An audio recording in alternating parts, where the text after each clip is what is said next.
ঈদ মানে খুশি, ঈদ মানে প্রিয়জনের কাছে ফেরা, আর সেই ফিরে যাওয়ার যাত্রাই যেন এক যুদ্ধ।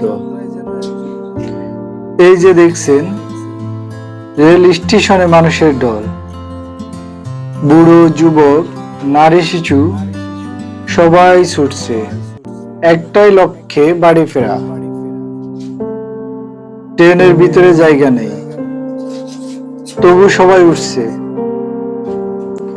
কারো চোখে ক্লান্তি, কারো মুখে হাসি, কিন্তু সবার চোখে একটাই স্বপ্ন, মায়ের মুখ দেখা, প্রিয়জনের স্পর্শ।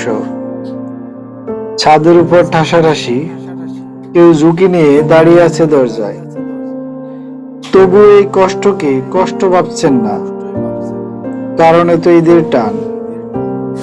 ভিডিওর শেষে দেখুন, এক নারী ট্রেনের একেবারে পিছনে বসে আছেন। সেখানে দুটি ট্রেনের মিলনস্থল, কিন্তু তিনি যে বগির পিছনে আছেন এটি ট্রেনের শেষ বগি, তারপরে আর কোনো বগি নেই। ঝুঁকি হয়তো অনেক, কিন্তু তার হয়তো আর কোনো পথ নেই। তার চোখে এক ধরনের দৃঢ়তা, যেতেই হবে, ফিরতেই হবে প্রিয়জনের কাছে। এটা শুধু একটি যাত্রা নয়, এই এক ধরনের ভালোবাসার, ত্যাগের আর অপেক্ষার গল্প।